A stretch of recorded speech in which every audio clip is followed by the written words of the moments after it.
Welcome again to the Teresa Knight Show. This is my, fourth show, and I'm so excited. As usual, as you know, I'm typically excited anyway. It just is what it is. It's who I am as a person, as you know. But I'm even more excited because today I have our wonderful guest in the house, and I got on my blue for him.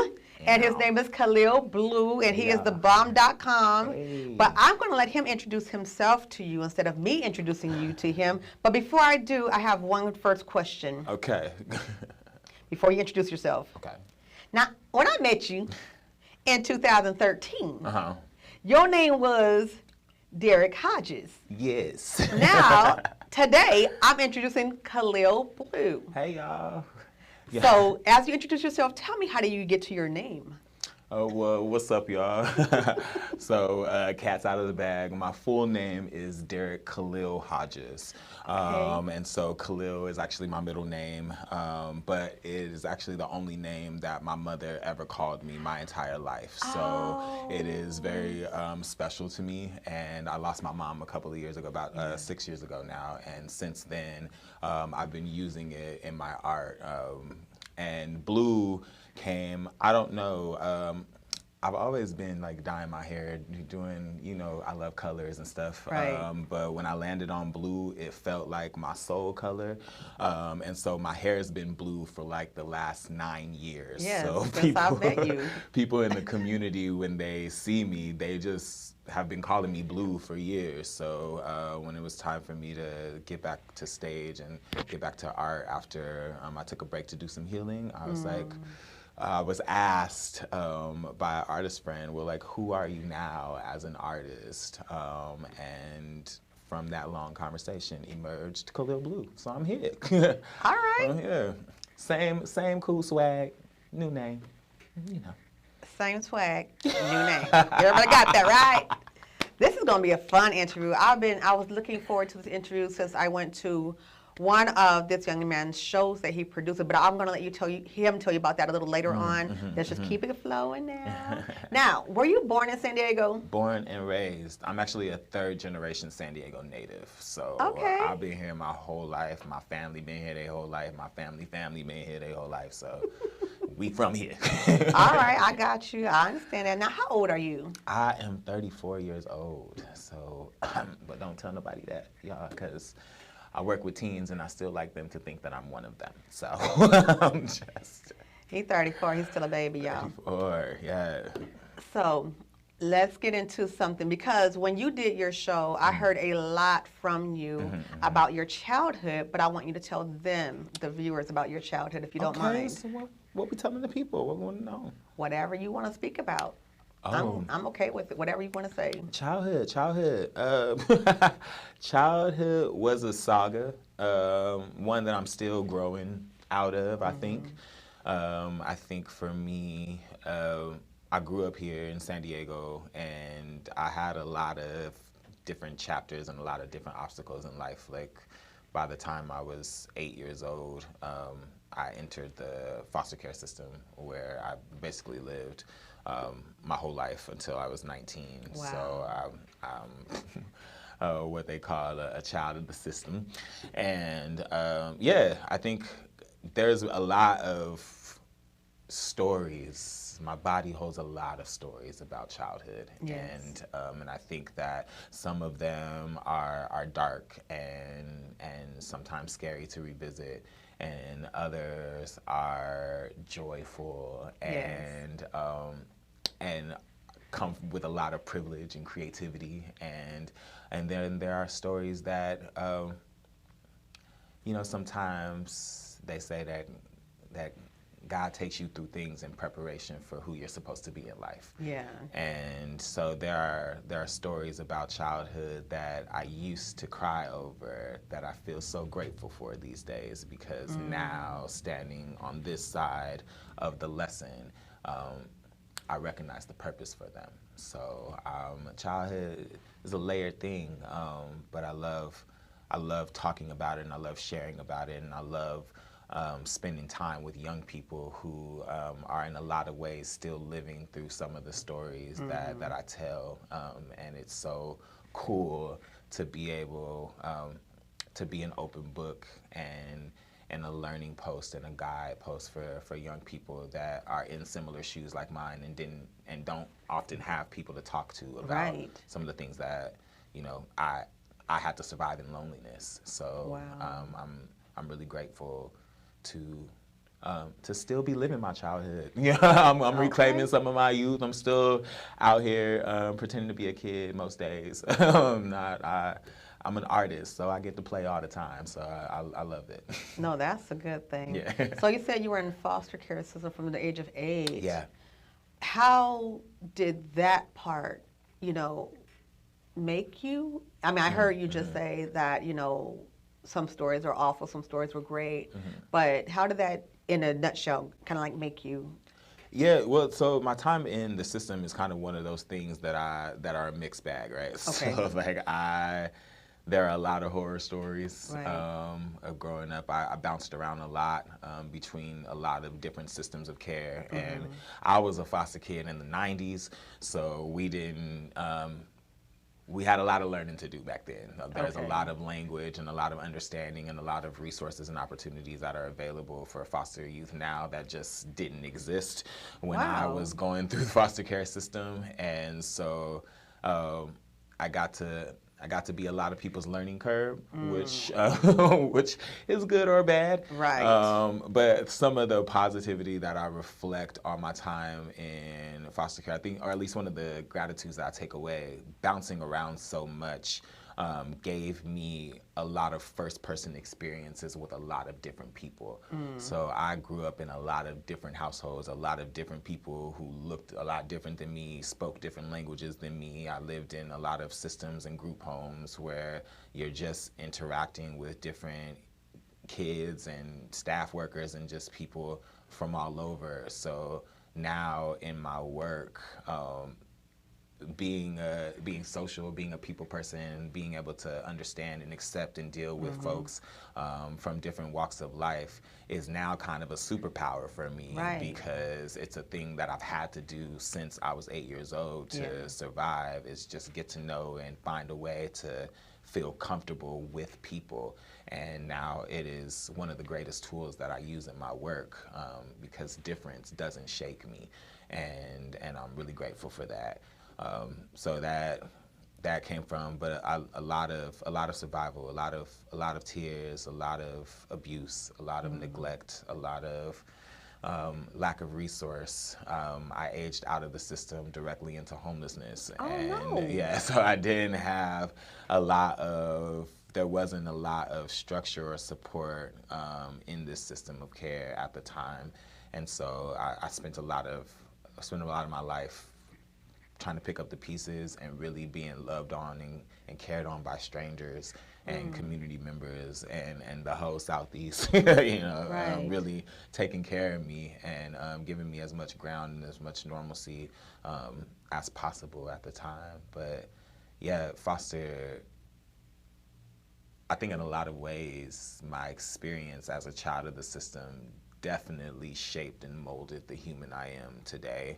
I don't know, good or bad, but I think as far as the things that I care about, and I think the ways that I love people, and my interest and investment in just getting to know people, I think a lot of that came from not having a choice, right? But to be around folks, and I'm super grateful for that. No, that was a great answer to that question. Okay. All right. Sold. Yes. All right. So do you have any siblings? I do. There are 10 of us. Yes. So my mother. Oh, wait. I didn't expect that answer. I didn't know that. Yeah, there are 10 of us. My goodness. I'm the first baby of a tribe of 10. Yes. So there are 7 on my mom's side, and then I have 3 brothers from my dad. Yes. So yeah, we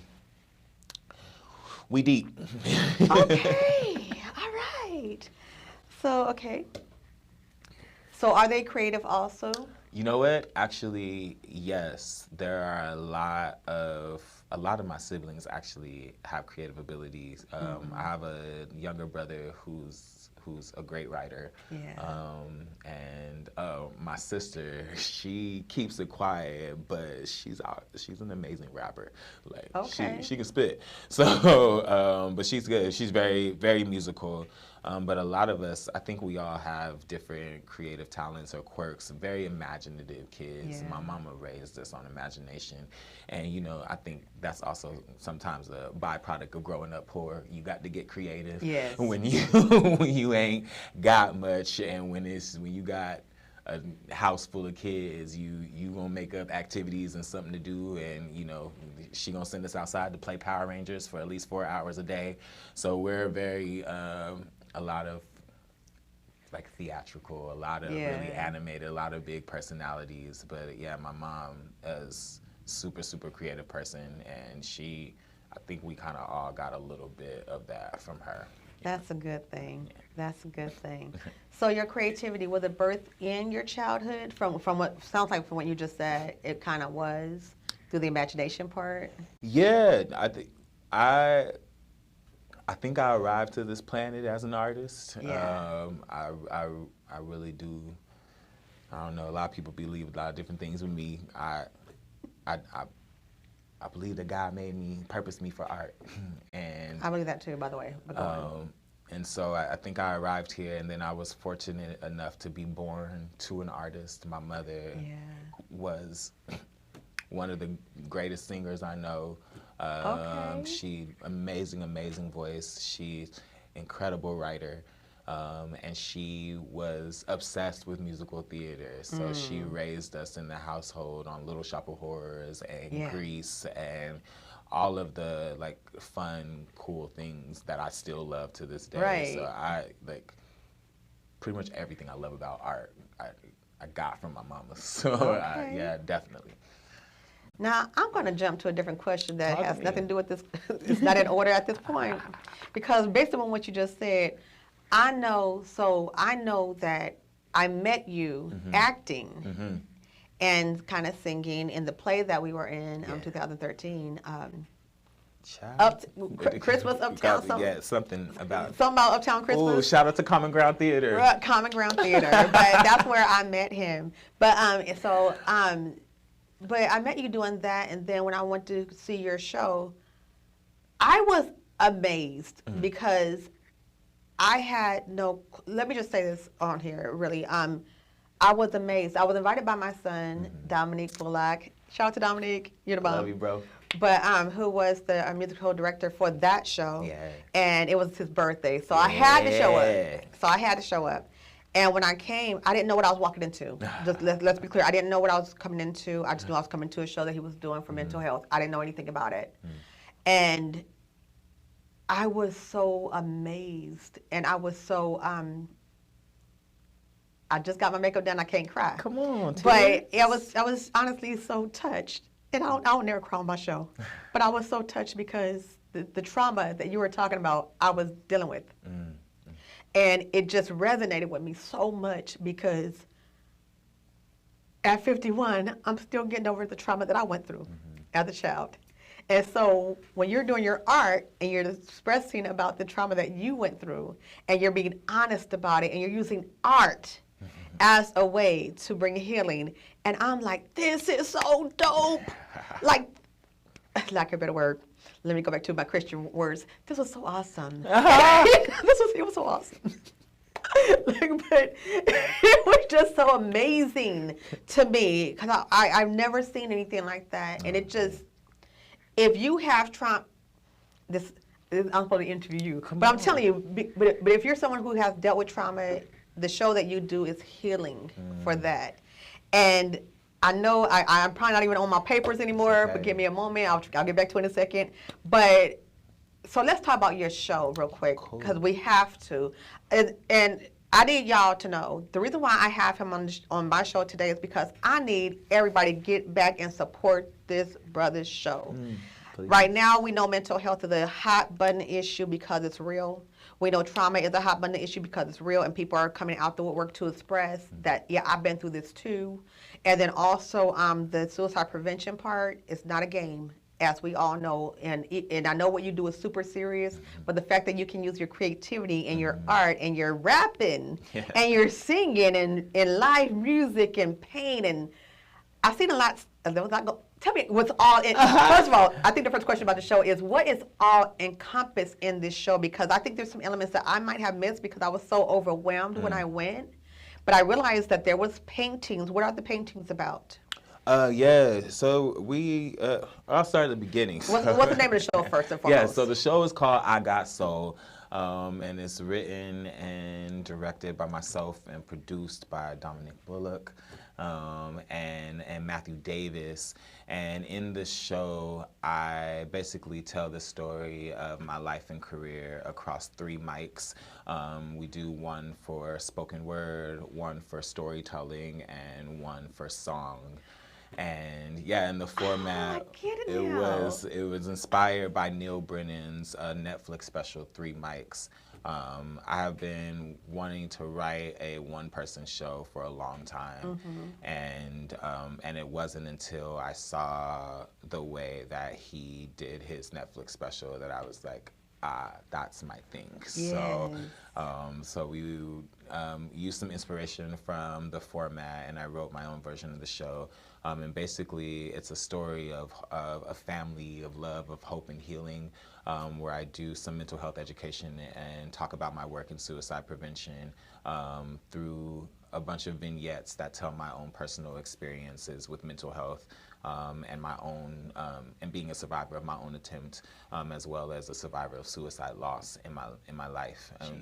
So we go there in the show, and the show is built in a container that is meant for creativity and community building. So there's a lot of conversation, a lot of art, music, dancing, there's some painting, some photography, a lot of ways to create as much accessibility as possible for folks to not only meet me in my story, but meet themselves in the storytelling.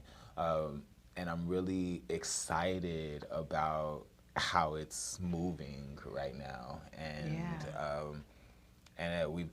I've been writing this piece for over a year, and we got an opportunity to finally make it real. And so I'm excited that it's having an impact. And yeah, I made it for us, for folks like me and you, for people in my community that I felt like, well, it's a little bit of a soapbox and at the risk of that, but I growing up as a Black man, I was directly taught to privatize my pain. And I think that it's like hoods like the Southeast, places where I grow up and around Black men and women and a lot of people of color, and I can say that as a foster youth that have lived in a lot of different households of color. Yes. The ways in which we are conditioned to not address hurt really, really, really shapes and impacts who we get to be in the world. Yeah. And so this storytelling is really about reclaiming life, right? Yeah. And about affirming that within people, because I run a suicide prevention org, Agency 515, and our approach to prevention is through life affirmation, right? And really what it looks like for folks to understand that they themselves are a story that's worth telling, right? And that there is something in your lived experience, there's something in your life, something that you bring every day that is meant for you to offer the world. And that with or without your knowledge, somebody around you is drawing life from you because of who you are. Yeah. And if folks only got a chance to see and hear themselves impact space, see how loved they are in the world, see how many people are connected to them just simply because they're here, I feel like it would transform a lot of the outcomes that we're seeing in the mental health space and a lot of the rate of suicide deaths that we're experiencing in the world. People don't realize often that right now suicide is the second leading cause of death for youth ages 10 to 34 years old. So, wow. yeah, in the U.S. right now, suicide is the #2 reason that folks are leaving this place. And My God. I have a lot of, educated theories about why that is, but in my entire career, as much as this has come up, the one through line that keeps happening is this idea that folks are alone in the things that they experience, and the fear that if I tell people the truth, it will reshape the relationships that I have or any access to lovability or acceptability. And that fear keeps people silent. And that silence is the real killer. And Yes. so I'm here to break as much silence as possible, to tell as much story as possible, to celebrate the telling of story and the healing process that comes with people being able to name and claim their experiences, name and claim their failures, name and claim their joys, and also find in that claiming that you're surrounded by community members that also have that experience, that also feel that Yes. pain, that are also craving that joy. Right. And if we don't do it on purpose, who will? So we doing it. No, it sounds like a plan to me. So you said Agency 515. Tell me more about 515. that. And you also said, I heard that, but you also said you almost addressed the living art that I want you to talk about too. But go to 515 first and tell us about that. Beautiful. So Agency 515, we are the Social Education Theater, or the SET for short. And my organization it's all in the name. It's really about creating as much agency for people as possible. We're on a mission to set the stage for youth in their communities to reclaim voice, power, and possibility through the transformation of story. And so we create a lot of space publicly. We have a lot of community events, but then we also run a couple of youth programs that are meant to help build agency through different areas, like mental health education and suicide prevention, of course. Sorry, I'm a talker. Yeah, look, You talk as fast as I do. I do. Yes. So mental health education and suicide prevention are some of our core focus areas, as well as healthy relationships. We do some leadership development work, and then we also work with parents, families, and community organizations, because the other side of the coin to us, supporting young people means that we need to support the adults that care for them as well. So That's we do beautiful. some work in the adult space to also help adults create agency, because a lot of young people today are being raised by adults that never got an opportunity to heal. Can you preach it? And so it's like we're creating all this agency and healing for young people, and adults are not being able to hold that, right? Because so many of them were robbed of that opportunity themselves. And adults also need to know that you may have missed that, whatever you thought your window for healing is, at whatever time of your life you thought you were supposed to learn a lesson or get a thing. But as long as you got breath in your body, you got learning opportunity. Preach it again. And so I love working with adults and celebrating the liberation that comes with saying, like, yeah, like I also had an experience. I also held hurt. I also needed to learn. I also need care. And you could also find a bunch of other adults that are trapped in that thing that says, by this age, I'm supposed to have it all together. Or now that I got kids, I got to never let them see me sweat. Yes. It's like, no, humans can human, and we can do that together. And the more we do it together, I think the better our human process will be. Oh, I'm going to tell you why I'm loving talking to you right now, because the stuff you are saying, the wording that you're using, what'd you say, humans? Humans gone human. Humans can't go on a human, what? They like, gone I human. love it. For sure. Oh, I love it. I love it. I really do. Oh, thank you. Like thank you. you, the other phrase you keep using, something. I can't remember what it is. It's not storytelling, but it's the way you're saying it. Maybe it'll come back. But I want you to, when we get back to that, I want you to break down what that means. Okay. Because what I actually hear you saying, and you can just tell me if this is what you mean, that, basically take ownership of your own story and you tell your own story for you to heal you. Absolutely. And so I know when I hear the phrase again, but I know that's what you mean when you say that. Yes. But I think what you're saying, though, Khalil, is so important because we don't get spaces, even as adults, like you just said, even as adults, we don't get spaces in every place every space does not process our healing. Every space is not conducive to healing. Every space is not a healing space. Right. And most spaces in the world are just not because people are so busy hating and fighting each other to where you can't even breathe sometimes. I'll tell you, when I met you in 2013, I was suicidal then. And so even being in that play and the things that went down in that play was like, I felt like I can't do no good nowhere. I can't dance. I don't know how to dance. I'm not a dancer. You know what I mean? But at home too, and it's like, okay, everywhere I was going was like just battering me. But it was help. But there was help because there was Sean Johnson, who was Charles Patman, am I saying his name right? Who was Charles Patman's husband. And he said, I believe in you. Just those words, I believe in you. Affirmation, baby. That it just changed my life. At the same time in my life, around the same time, Kyle McMillan, I don't know if you know Kyle McMillan, but he called me out the blue one day, and he's a younger guy like you. So I'm like, what is he calling me for? Teaches Dominique how to play the drums and different things like that at that time, and at that age Dominique was at the time. Yeah. So I wasn't used to them calling me, but he also called me in the course of our conversation. He said the same words, I believe in you. So I'm like 2 times in that same space, and it was in 2 weeks I heard people say, I believe in you. And that kind of kept me here. Oh, yeah. And if I wasn't here, what I'd be doing? Come on. Hey! Come on. So God always has a plan, and no matter what you go, I'm saying God because that's what my belief system is. But I'm hearing what you're saying, and like you said, there's a reason to stay alive. Because like you said, there's people who will miss you. There's people who's going to tell your story, who's going to be here. Right.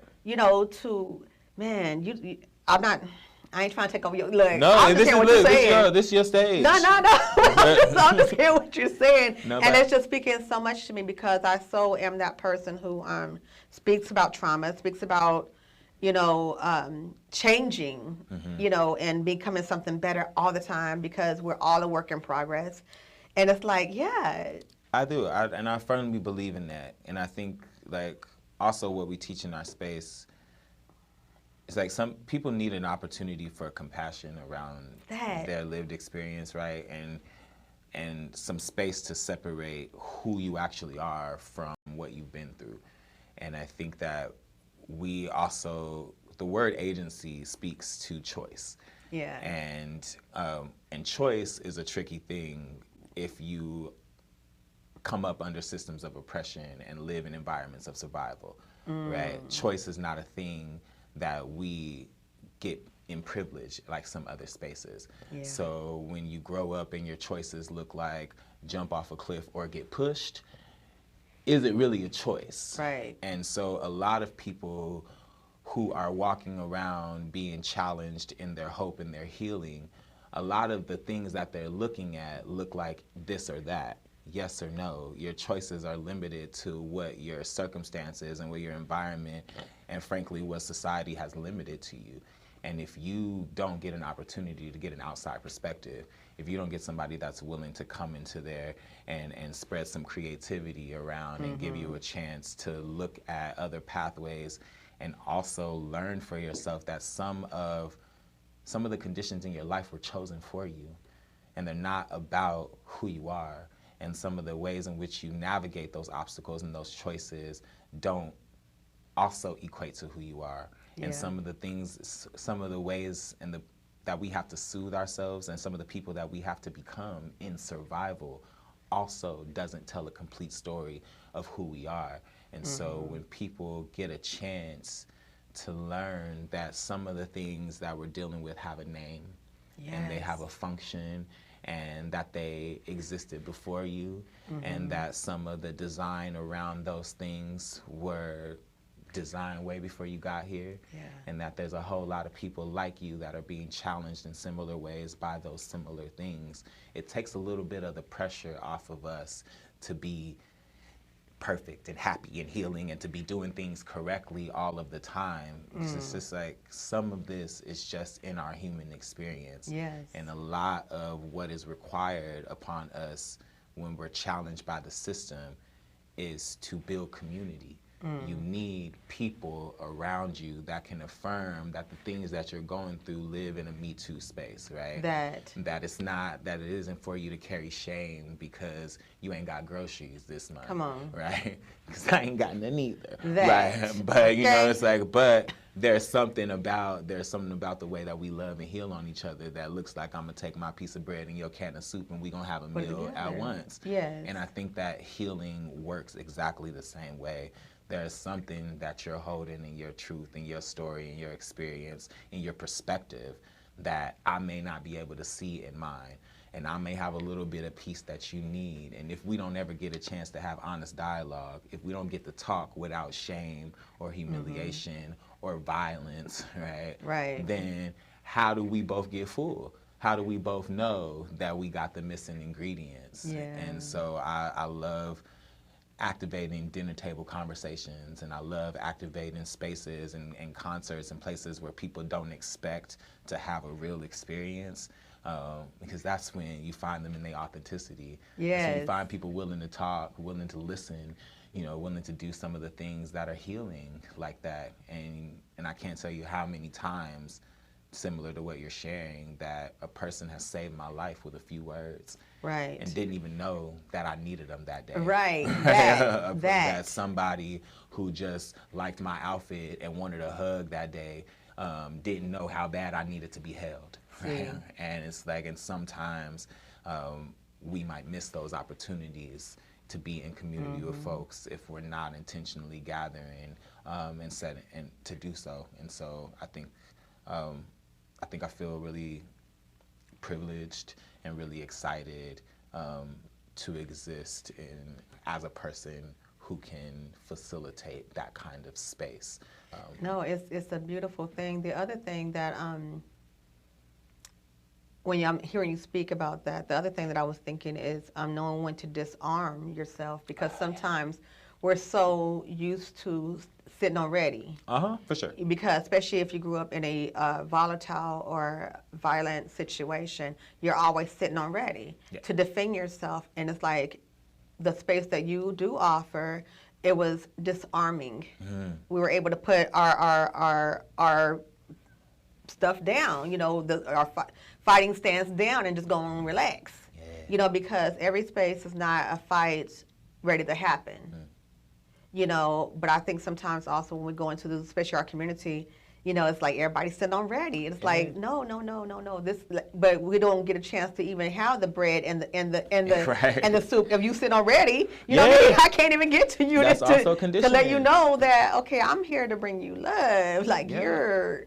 But look how much messaging in our world speaks to isolation. Even a lot of things in the media, a lot of things in our music, the way in which, you know, especially pre-pandemic, the way in which, you know, professional containers worked.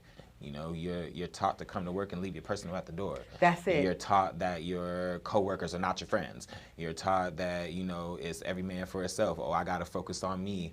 Everything that they tell you about success is like you got to lead the people around you and move up and get to where you going, because everybody can't go to your next. It's everywhere. Everything tells you you're on your own. Even, and I know you're not churchy like I am, but even in the church, those messages are being preached across pulpits even. And it's like, hold up.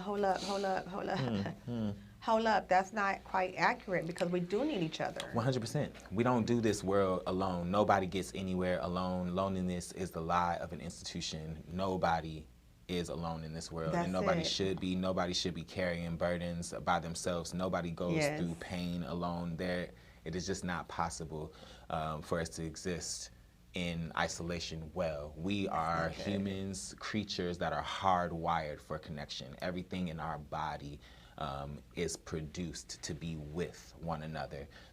You can tell when you get with people, people co-regulate together, people breathe on one accord. You can get around a person and a smile can change the way you feel inside. We are meant as human beings to be together. Have that our human brains interaction. are wired for mirror neurons. That's how we learn best. That's how we see and understand.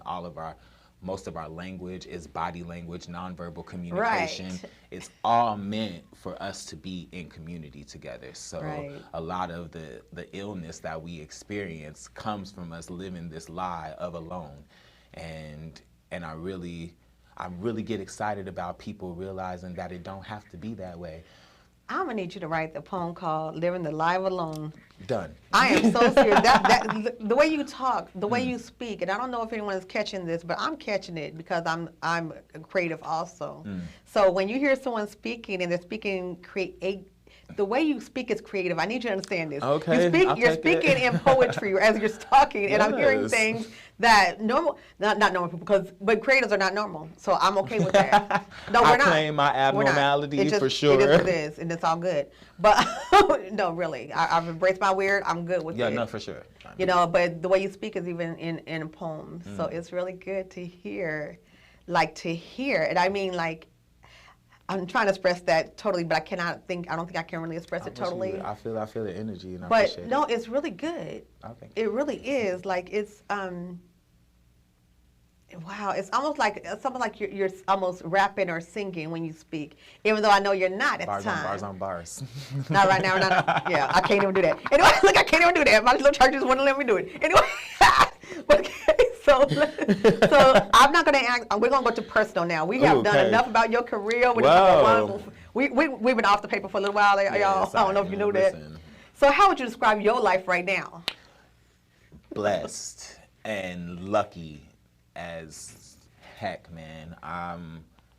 I pay my bills with poems, so I'm living in a real weird space. I'm seeing things I imagine. Shout out to Solange. I've had a really amazing, privileged experience to be able to create the world I want to live in. And I do that every single day. I wake up and my whole day is consumed with doing things that I ask God for. And so I feel beautiful in that way. Ain't to say that people don't try me or there aren't challenges, but I really do, like, work is hard, but at the end of the day, it's like I'm working on my dream all day. So like, this sweat it's worth it. Let me tell you, I'm listening to you talk once again, even just now, but I'm looking at you, and I'm looking at it's almost like if there was a book to be written, and I'm sure someone has already written a book with this title, but like From Tragedy to Triumph. Okay. And that's what I'm looking at, and I'm hearing when you, oh my gosh, this is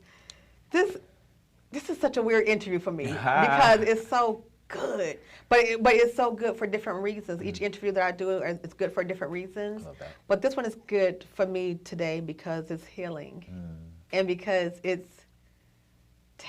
Oh man, I don't know why I'm feeling so emotional. I think because I love that. I love that smile. But I think just because when you're living life and you know I'm going through transitions myself right now, plenty of them. But it's like to see tragedy to triumph. You talked about being in foster care, and now when I asked you what does your life look like right now, and you're saying you're seeing things be fulfilled that you prayed for a long time ago, and just the art of it all, and helping people, and just so much. And it's like that's it. That's it right there. Success. And I think I asked probably on the paper somewhere, what does success look like? But I have my answer just now. So how are your family dynamics now? Oh, family is family. Yeah. I'm I'm having a completely different family experience than what I come from now. Yeah. Which I'm really grateful to say. I didn't grow up with my father or that side of the family, and I've now met my father, and he's amazing, and I have a grandma and aunts and uncles and brothers and sisters and a whole tribe on the East Coast that has been loving on me ridiculously for the past couple of years. That's so awesome. I'm feeling super spoiled. And on my mother's side of the family, we're growing and going through our own healing and learning how to show up for one another and learning how to talk to each other these days, and I'm really excited about that. Yes. And I'm in my own growing up and learning how to be, a better brother and a better son and a better nephew in different spaces is really leaning into a lot of compassion and unlearning for myself, because I wasn't always able to see or hold my family members as whole human beings. Right? Oh. And I think as a kid, we often forget that our parents were people before they were parents. Right. And that our family members had a whole life before we came around. Yeah. And although our stories and our relationships to them, begin when we got here and we know them the way that we know them, it's like when you get a chance to learn, who they are and the experiences that made them who they are. Yeah. And it's the same way I've learned to identify opportunities for compassion in my work. I really get to practice that at home and in family now, and get to know my relatives a lot more, and get to have conversations that look like, hey, this is who I was at the time, or these are the things that I was going through, or these that I'm still growing through. And I'm really excited about the potential for who we get to become as a family when we all engage in this work, and it's working so far. Yes.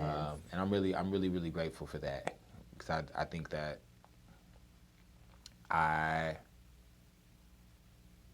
you said something earlier about like a trauma to triumph kind of thing, and I really that really hits for me, and then I also think about the cool opportunity to look at my life story and my family story as a triumph to triumph story, and there's so much that the women in my family had to survive before I got here.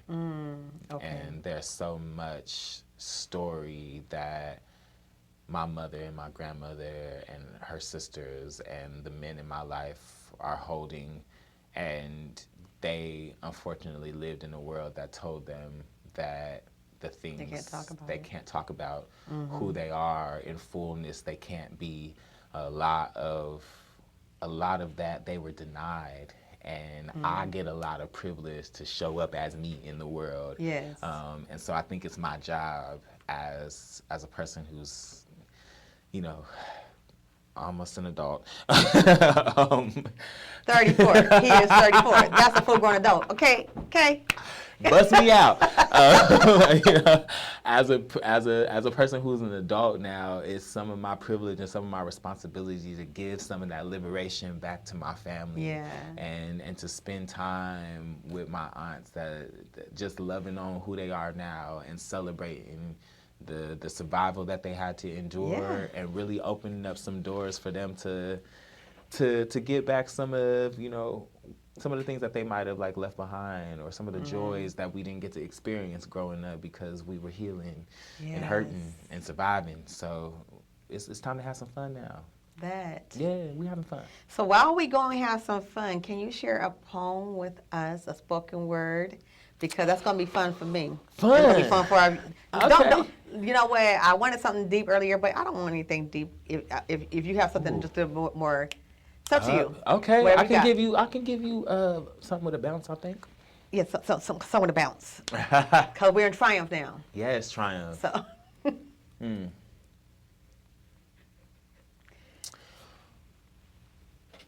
We are the minds that hold the visions of a world that we're all dying to live in.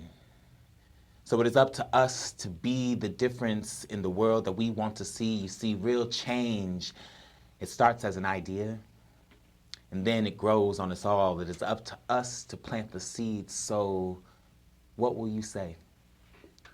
And what will you do? Because if you plant the seeds in the right places, you have the power to grow up in a world that will one day grow from you. So I wrote a goodbye letter today. I said sayonara to the old me, my usual ways. I've been moving out of darkness, enjoying the rays, thinking about making some changes in a beautiful way. So I've been spending some time with my reflection. I've been celebrating all of the nuance in my complexion, and I'm grateful for this buttermilk and honey. I'm grateful for these freckles, for these better to kiss you with. They're lovely. Mwah. And I've been celebrating you too. Celebrating all of the things that we've been growing through, and I hope that it'll help us stand a little taller, stand a little more tolerant, dig through our walls and find that we are rich with so much culture. Yo, it's crazy how we treat some people different, and undercover we behave off our assumptions but won't get to know each other. But my nana taught me this little notion that I sometimes like to spread around, that maybe we are all one people, 500 shades of brown, and some are lighter, some are darker, some are bigger, some are smaller, some are thinner, some are thicker, some potato, some patata. Some of us are fly, and others have yet to discover how to use their wings, but we are all soaring towards the same sky, sharing the same dream of equality, and acknowledgement that though we are all not cut from the same, we must stop spinning hate in circles. We must stop pointing and passing blame. We must embrace each other's weirdness and just laugh at all our flaws. We gotta enjoy each other's company, just party, have a ball. We have got to build connections, live with some intention to be vulnerable, reframe our minds, revisit what we have learned to think is normal. There's nothing stopping us from loving stronger today. We are well aware of the things that we need to fix in the places where we are standing in our own way. So now it is our decision to create the world that we envision. We are guaranteed to make this shot long as we're brave enough to throw. So let's not let this moment pass, condemning us all to repeat our past. The seed is already planted. Now it's our responsibility to grow. All right. All right. I don't know if y'all can hear me. I'm snapping. Snaps. That's the poet's applause. All right now. I love it. I love it. So we are closing now, but I would need to know, where can we see you next? Ooh, I'm actually... Not tomorrow. Because it's going to be a little bit later. Things we got happening next. My youth program is having their finale event on the 23rd of August in City Heights. And then we have another, we're playing a festival in September. But if you follow me on Instagram at KBleux, at KBLEUX, or visit our website at aart.agency515.org, you can find any information about where I'll be performing, what stuff the organization is doing, and where you can come kick it with us. All right. This was a great show. Yeah, thank you for having me. I thank you so much for coming. I thank you so much for real. I'm serious. I'm so serious. But I thank you so much for coming. I thank you so much for coming and being at ease to talk about mental health, suicide prevention, trauma, and triumph. Yes, triumph. Because we do triumph. Absolutely. We do triumph. Yes. Thank God we triumph. I'm not even lying. It's in the shoulders. This is, hey, look, I can't do what he do. I'm trying. Look, I look like a pigeon. Anyway, moving on. But I thank you so much for coming. This was a fun show. And please keep up with Khalil Bleux. He told you how to get in contact with him. Follow him on Instagram. Follow him on... Please, I need friends. All social media. He needs friends. So go be his friend, okay? And you can be mine too. And we'll catch you again on the next Teresa Knight Show. Everyone... Oh, and share. Share. Remember that caring is sharing. When you see the show, share the show. Share the show. Caring is sharing. You guys have a blessed day. Good night. Bye-bye.